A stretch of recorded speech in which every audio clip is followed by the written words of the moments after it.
Hello friends, कैसे आप। Lilavati IAS की तरफ से मैं सुशील श्रेष्ठ आपका वार्म वेलकम करता हूं।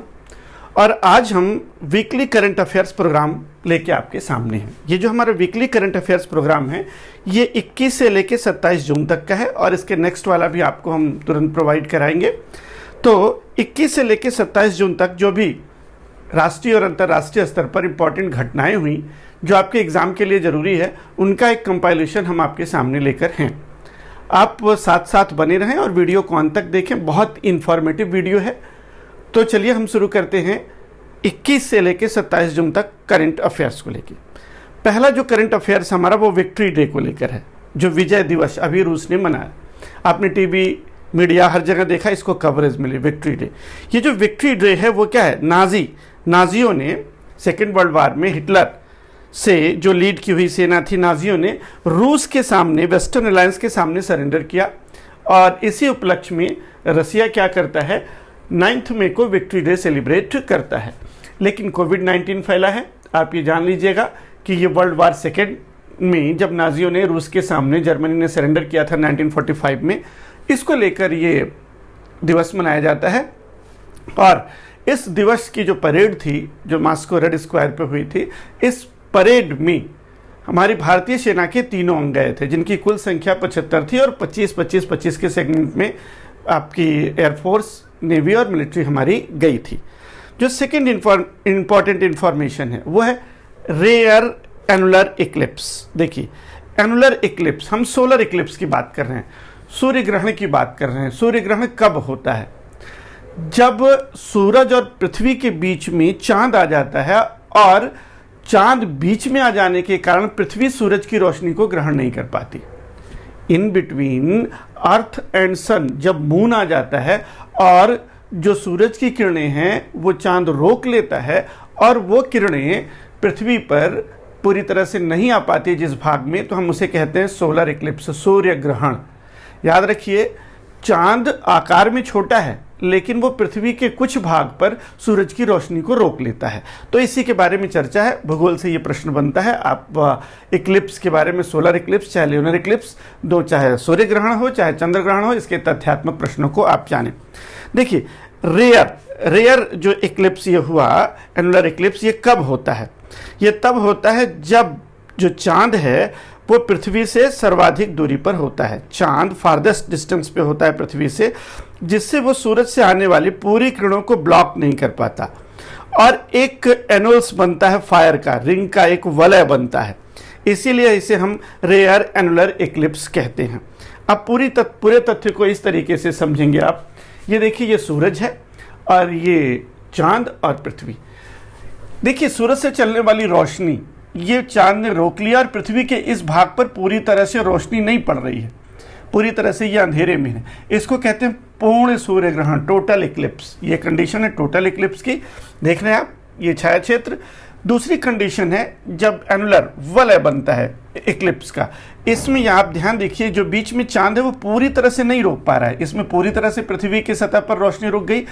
इसमें देखिए, यहाँ दो स्ट्रक्चर बन रहे हैं, इसे हम कहते हैं एनुलर इक्लिप्स। और तीसरा, जब आंशिक सूर्य ग्रहण होता है तो कंडीशन ये होती है। देखिए, आप दो छाया क्षेत्र बने हुए हैं और जब ये फर्स्ट कंडीशन होगा टोटल, दूसरे में एनुलर होगा, और तीसरी कंडीशन जब अम्ब्रा और पेनुम्ब्रा दोनों बनेगा तो पार्शियल इक्लिप्स होगा। तो ये है, लेकिन ये तथ्य है कि सूर्य ग्रहण कब होता है? जब पृथ्वी और सूर्य के बीच में 3 कंडीशन में चांद आता है।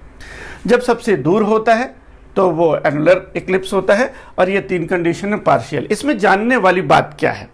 इसमें यह है कि आप सूर्य ग्रहण को समझें। फिर उसके बाद एक आइलैंड बहुत डिस्प्यूट में है, सेनकाकू आइलैंड। सेनकाकू आइलैंड को लेकर ये जापान और चीन के बीच में विवाद है। याद रखिए, ईस्ट चाइना सी और साउथ चाइना सी के कई ऐसे द्वीप हैं जो विवाद में हैं।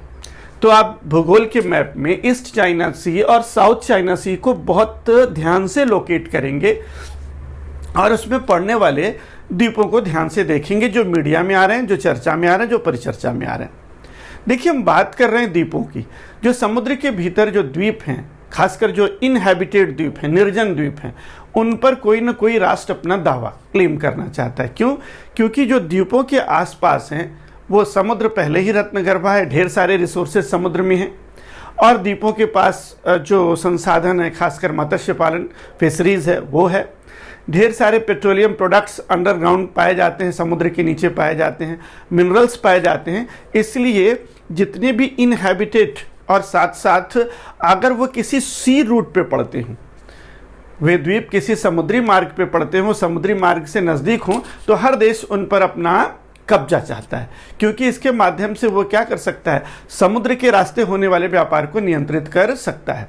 तो शिनकोकु द्वीप भी एक इसी तरीके का द्वीप है जिसको लेकर चीन और जापान के बीच तनातनी है। चलिए हम देखते हैं शिनकोकु की स्थिति। देखिए, ये ताइवान है, ये ईस्ट चाइना सी, जापान सागर। इस मैप को ध्यान से देखिएगा, ये डिस्प्यूटेड एरिया है।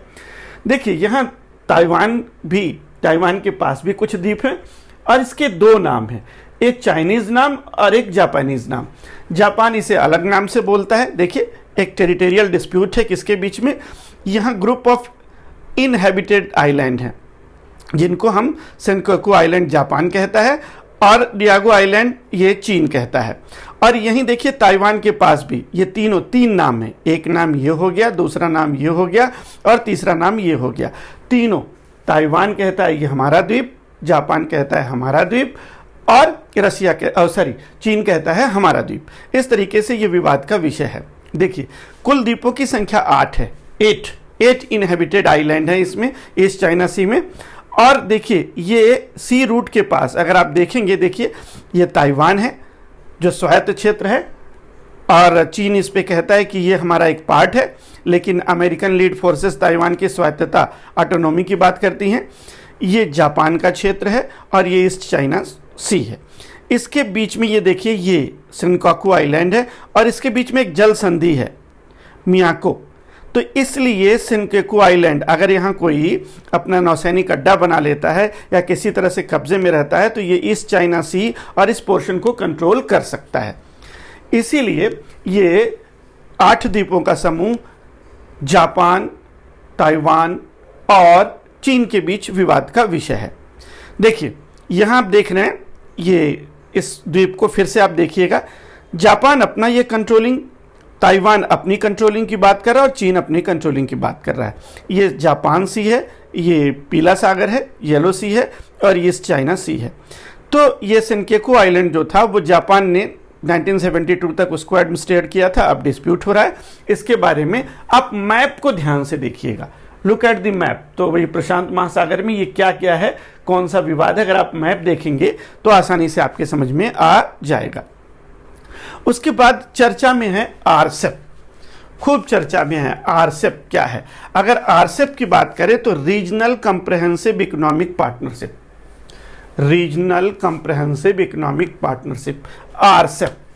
देखिए, ये इकोनॉमिक पार्टनरशिप है और रीजनल, इसका मतलब भूगोल में हम जाएंगे, कॉन्टिनेंट में जाएंगे, तो जैसे यूरेशिया हुआ, यूरोप और एशिया हुआ, या आसियान हुआ, या दक्षेश हुआ, बहुत सारे रीजनल कोऑपरेशन, क्षेत्रीय देश, क्योंकि उनकी भौगोलिक स्थितियां एक होती हैं, और उनके सामरिक हित, स्ट्रेटजिकल उनके जो इंटरेस्ट होते हैं वो एक होते हैं, तो सेम जियोपॉलिटिकल कंडीशन में रहते हैं, सेम भू राजनीतिक स्थिति में रहने के कारण कई क्षेत्रीय संगठनों का निर्माण होता है, जैसे आसियान और सार्क, ये क्षेत्रीय संगठन हैं।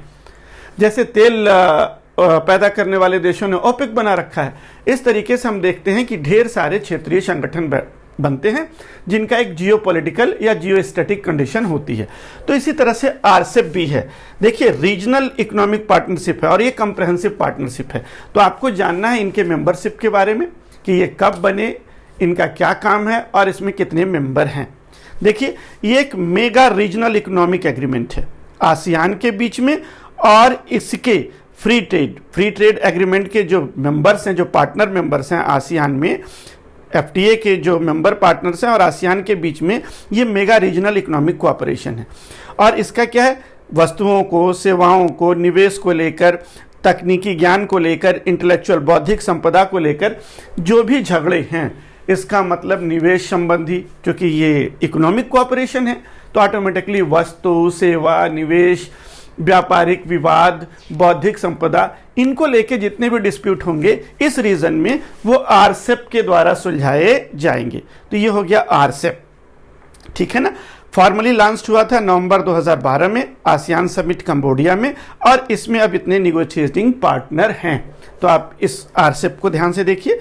फिर उसके बाद FATF, financial action task force, आजकल बहुत चर्चा में है कि पाकिस्तान को ग्रे लिस्ट में डाल दिया, ये कर दिया। FATF क्या है? Financial action task force.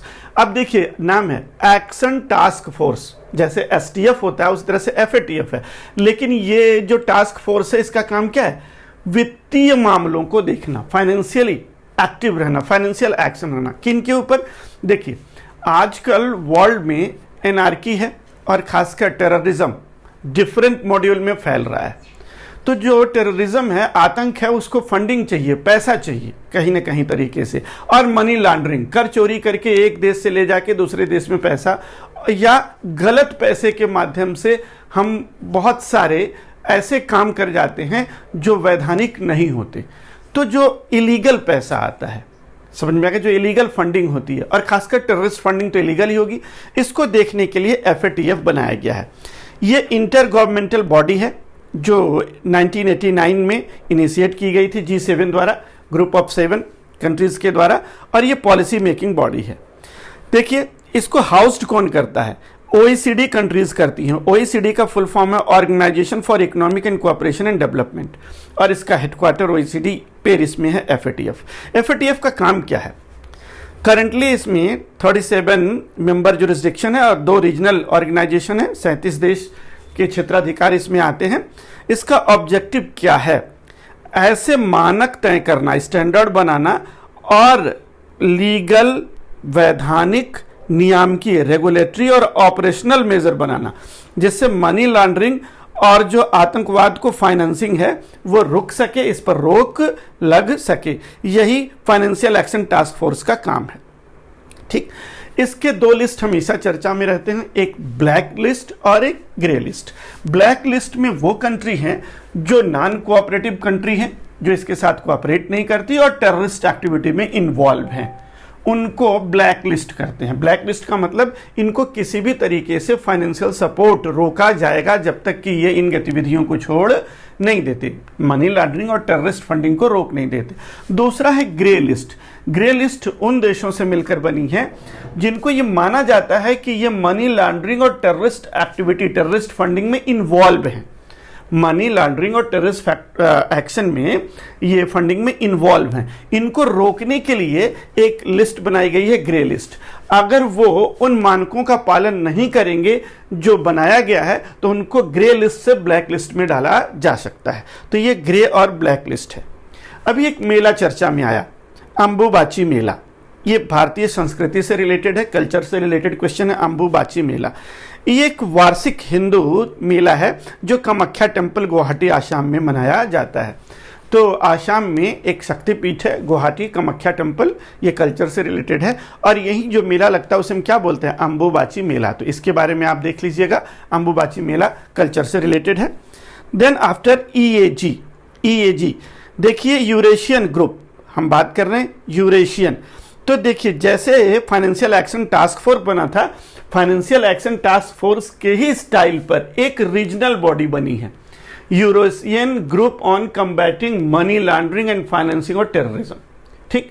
तो जैसे FATF था उसी तरह से यूरेशियन ग्रुप में जो मनी लॉन्ड्रिंग और टेररिस्ट फंडिंग है उससे लड़ने के लिए एक रीजनल फोरम बना है यूरेशिया में, जिसको हम बोलते हैं EAG। तो इसके बारे में आप इंफॉर्मेशन देख लीजिएगा, 2004 में स्टैब्लिश्ड हुआ। इसमें बेलारूस, कजाकिस्तान, चाइना, रसिया, तजिकिस्तान 6 फाउंडिंग मेंबर हैं। करंटली इसमें 9 मेंबर हैं, आप देख लीजिएगा। इंडिया ने भी 2010 में इस ग्रुप को ज्वाइन किया। तो इस तरीके से पूरा वर्ल्ड ये कोशिश कर रहा है, पूरा विश्व ये कोशिश कर रहा है कि किसी भी तरीके से टेरर फंडिंग और मनी लॉन्ड्रिंग को रोका जाए और वर्ल्ड पीस और हार्मोनी को बढ़ाया जाए, जो हमारे संविधान के आर्टिकल 51 में भी है, वर्ल्ड हार्मोनी और वर्ल्ड पीस। फर्दर हम आगे चलते हैं, योगा डे। देखिए 21 जून 21 जून को हम बात कर रहे हैं, योगा डे मनाया जाता है। और 2015 से ये मनाया जा रहा है। 2020 का जो थीम है yoga for health and yoga at home. कोविड-19 फैला हुआ है, कोविड-19 की वजह से आप घर में ही रहें, घर में ही सारा योग और आसन करें और अपनी इम्यून पावर को बढ़ाएं। तो थीम क्या है? Yoga for health and yoga at home. अब नेक्स्ट हमारा ट्यूबरकुलोसिस। एक भारत में जो ट्रॉपिकल रीजन है, इसमें एक बीमारी फिर से बड़े तेजी से फैल रही है। कोविड-19 से तो हम परेशान ही हैं, पूरा वर्ल्ड परेशान है, साथ साथ इंडिया ट्यूबरकुलोसिस से परेशान है। ट्यूबरकुलोसिस के एलिमिनेशन की बात हो रही है, जिसको हम टीबी कहते हैं, जो लंग्स को इफेक्ट करता है। ट्यूबरकुलोसिस एक बैक्टीरिया से फैलता है, इसका नाम है माइक्रोबैक्टीरियम ट्यूबरकुलोसिस या ट्यूबरकुलोई। ये बैक्टीरिया क्रिएटेड डिजीज है और इंडिया इसको कंट्रोल करने की बात कर रहा है। ठीक, अब आप देखिए यहाँ टीबी एलिमिनेशन प्रोग्राम जो भारत में ट्यूबरकुलोसिस एलिमिनेशन प्रोग्राम चला, उससे रिलेटेड इंपॉर्टेंट फैक्ट यहाँ है, आप स्क्रीन को ध्यान से देखिएगा। और ये नेशनल स्ट्रेटेजिक प्लान का हिस्सा है। ये मार्च 2017 में गवर्नमेंट ऑफ इंडिया ने 2025 तक टीबी को एलिमिनेट 2025 तक टीबी को एलिमिनेट करने की बात की। और वर्ल्ड एलिमिनेशन की अगर हम बात करें डब्ल्यूएचओ के द्वारा, तो डब्ल्यूएचओ ने कहा है कि इसे हम 2030 तक एलिमिनेट करेंगे। और कब माना जाएगा कि भारत टीबी मुक्त हो गया? डब्ल्यूएचओ की परिभाषा के अनुसार मिलियन पीपुल में अगर एक केस से कम है तो ये माना जाएगा कि वो देश उस बीमारी से क्या है, मुक्त हो चुका है, उस देश में वो बीमारी समाप्त हो चुकी है। तो मिलियन पीपल में less than 1 case according to definition of WHO हमें गेन करना है। तो आप इससे रिलेटेड इंफॉर्मेशन पूरा देख लीजिएगा। इसके लिए भारत सरकार फंडिंग भी करती है, दवा के साथ साथ 500 रुपए पर मंथ पेशेंट को न्यूट्रिशन के लिए भी देती है। तो ये इसके डिटेल हैं, आप इन डिटेल को देखिएगा। वर्ल्ड ट्यूबरकुलोसिस डे और ये इसका लोगो है जो लॉन्च किया गया था। और फिर मैंने बताया डब्ल्यूएचओ ने डिक्लेयर किया है कि 2030 तक इसे समाप्त किया जाएगा। फिर फर्दर आते हैं प्रधानमंत्री मुद्रा योजना। इंपॉर्टेंट है प्रधानमंत्री मुद्रा योजना, PMMY। ये मेंस के लिए भी इंपॉर्टेंट है और प्रीलिम्स के लिए इंपॉर्टेंट है। जहां कहीं भी आपको प्रधानमंत्री मुद्रा योजना मिले, आप उसको बार बार रिवाइज करिएगा। चलिए तो हम पढ़ते हैं प्रधानमंत्री मुद्रा योजना। ये अप्रैल 2015 में लॉन्च की गई। इसका ऑब्जेक्टिव, उद्देश्य क्या है? उद्देश्य ये है कि जो छोटे लोन लेने वाले हैं, जो छोटे बैंक से जो लोग छोटे लोन लेते हैं, बैंक जो ऋण देता है कहीं ना कहीं कोई प्रत्याभूति और सिक्योरिटी लेता है, कोलैटरल सिक्योरिटी लेता है, बदले में लेता है जमीन के पेपर या कोई ऐसे पेपर, कोई एसेट रखिए फिर बैंक लोन देता है। ये कोलैटरल सिक्योरिटी फ्री है। इसमें बरोवर्स को, जो लोग उधार लेंगे, कोई सिक्योरिटी देने की जरूरत नहीं है। इसीलिए इसका एक खास महत्व है। यह उन छोटे बरोवर्स को दिया जाएगा जिनसे कोई सिक्योरिटी बैंक नहीं मांगेगा। तो ये कोलैटरल सिक्योरिटी फ्री है लोन। मुद्रा योजना में जो है वो स्मॉल और माइक्रो एंटरप्राइज शामिल हो सकते हैं और इसमें 10 लाख तक, लिमिट कितनी है? 10 लाख तक इसको कैटेगराइज किया गया है। ठीक है ना? कई इसमें रीजनल रूरल बैंक्स भी हैं, क्षेत्रीय बैंक भी हैं, कमर्शियल बैंक भी हैं, नॉन बैंकिंग फाइनेंशियल कॉर्पोरेशन भी हैं। तो ये सबका मिला जुला प्रयास है। मुद्रा की full form micro units development and refinancing agency limited, micro units development and refinancing agency limited.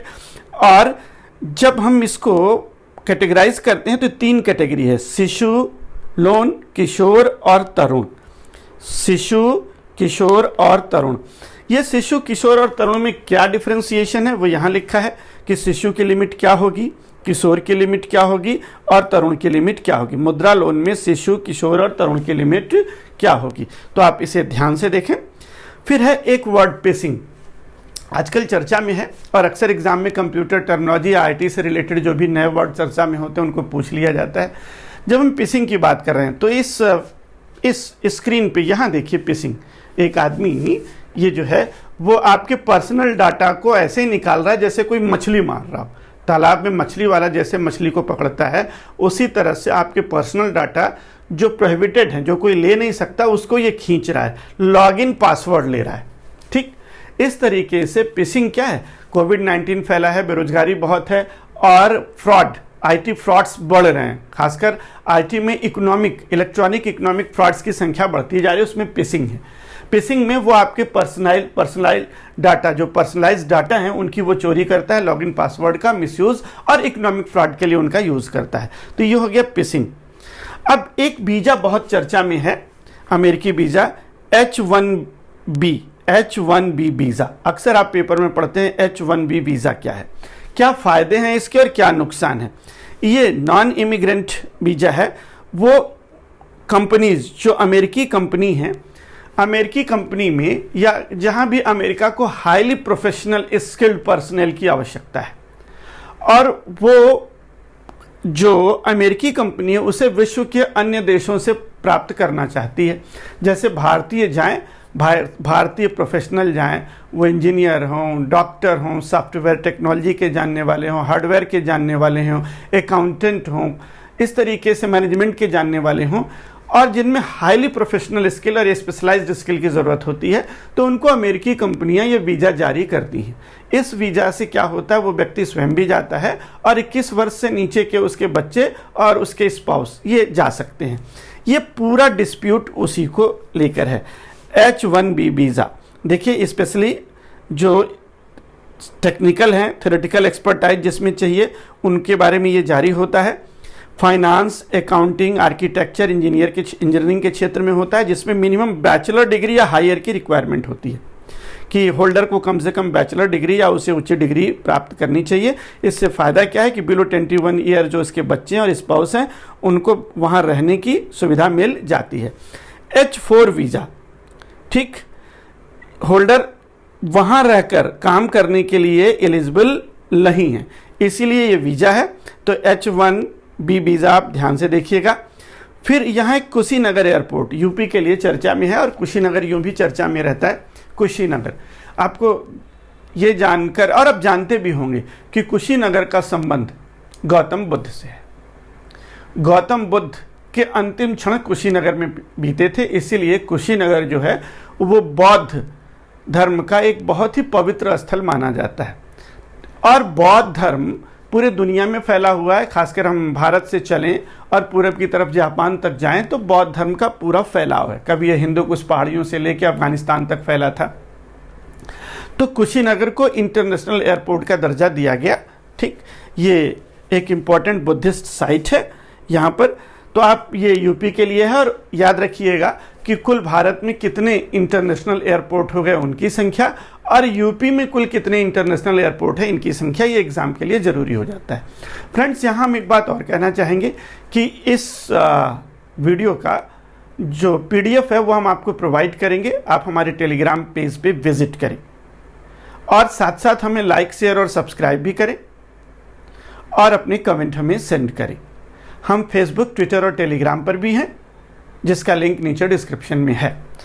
और इस क्विज का आंसर, जैसा कि हम हमेशा करते आ रहे हैं, जो हम ये करंट अफेयर्स पढ़ा रहे हैं, इस पे बेस्ड 10 क्वेश्चन हम आपको देंगे। वो 10 क्वेश्चन आपको दे दिए जाएंगे और उस 10 क्वेश्चन का आंसर अगले करंट अफेयर्स वाले में होगा। इसका मतलब जब हम इस करंट अफेयर्स को समाप्त करेंगे तो पिछले क्विज का आंसर इसी में आपको मिलेगा। इस तरह से हर बार हम ये कोशिश करते हैं कि जो वीक का करंट अफेयर्स हम आपको पढ़ाएं उसमें हम आपको 10 क्वेश्चंस दें और उस क्वेश्चंस का आंसर आप कहाँ पाएंगे, अगले करंट अफेयर्स के वीडियो में। चलिए, तो ये कुशीनगर हो गया। फिर उसके बाद एक इंटरनेशनल कंपैरिजन प्रोग्राम चला है, इंटरनेशनल अंतर्राष्ट्रीय कंपैरिजन प्रोग्राम। ये देखिए, ये वेरियस पार्टनरशिप का प्रोग्राम है जो स्टैटिस्टिकल एडमिनिस्ट्रेटिव ग्रुप है 199 देशों का, वर्ल्ड बैंक की गाइडेंस में ये प्रोग्राम चला है। और इसका मकसद क्या है? इसका मकसद है, it produced a internationally comparable price volume major for GDP। और ये PPP, इस यहाँ इकोनॉमी के 2 क्वेश्चन निकलते हैं, एक GDP किसे कहते हैं, एक PPP किसे कहते हैं, परचेजिंग पावर पैरिटी।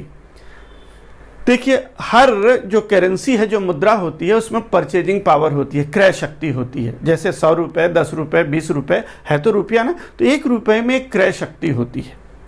जब हम 2 देशों की इकाई मुद्राओं के बीच किसी वस्तु और सेवा को लेकर क्रय शक्ति में तुल्यता करते हैं कि $1 में अमेरिका में क्या मिलेगा किसी पर्टिकुलर गुड्स और सर्विस को, वही पर्टिकुलर गुड्स और सर्विस इंडिया में 1 रुपये में कितने में मिलती है या कितने यूनिट में। तो हम ये देखते हैं किसी गुड्स और सर्विसेज में दो देशों के बीच जब हम परचेजिंग पावर में equal number of units of currency में तुलना करते हैं तो इसे परचेजिंग पावर पैरिटी बोलते हैं। क्रय शक्ति तुल्यता, क्रय शक्ति क्षमता या क्रय शक्ति तुल्यता।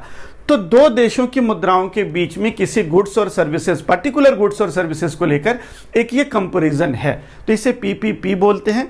रेस्ट ऑफ द इंफॉर्मेशन आप यहां से पढ़ सकते हैं, देख सकते हैं, लेकिन इकोनॉमी से रिलेटेड एक क्वेश्चन आ गया, कॉन्सेप्चुअल क्वेश्चन, क्रय शक्ति तुल्यता किसे कहते हैं, पीपीपी किसे कहते हैं। मैंने बता दिया आपको, मैं फिर से डिफाइन कर रहा हूं। किसी पर्टिकुलर गुड्स और सर्विसेज को लेके दो देशों की करेंसी के यूनिटों के बीच में, परचेजिंग पावर के बीच में जब तुलना की जाती है तो उसे परचेजिंग पावर पैरिटी कहते हैं। तो फ्रेंड्स, युक्ति टू भी आजकल चर्चा में है। युक्ति का फुल फॉर्म क्या है? युक्ति का मतलब young India combating Covid with knowledge technology and innovation portal. ये एक पोर्टल है, युक्ति पोर्टल। इसका फुल फॉर्म है young India combating Covid with knowledge technology and innovation. ये एचआरडी मिनिस्ट्री द्वारा, ह्यूमन रिसोर्स डेवलपमेंट मिनिस्ट्री द्वारा लॉन्च किया गया है। और ये कोविड-19 जो फैला है उसमें एक चैलेंज के तौर पर है कि युवा कितने इनोवेटिव हो सकते हैं, कौन कौन से स्टार्टअप दे सकते हैं। तो एक युवा को एचआरडी मिनिस्ट्री ने एज ए चैलेंज एक पोर्टल लॉन्च किया है, तो इससे संबंधित यह है युक्ति 2। फिर ये देखिए 103, जो क्विज नंबर 103 था, उसका आंसर आपको दिया जा रहा है। ठीक, ये करंट अफेयर्स जो 14 से 20 तक था, जो क्विज था, उसका आंसर आपको दिया जा रहा है। आप आंसर टैली करें और आप हमें फीडबैक भी भेज सकते हैं कि कितने आपने सही किए, कितने गलत किए। तो फ्रेंड्स, आज बस इतना ही, और फिर हम आपको अगले वीक का करंट अफेयर्स प्रोवाइड कराएंगे। तो प्लीज़ बी इन टच, आप हमारे साथ रहें, हमें लाइक शेयर और सब्सक्राइब करें। धन्यवाद।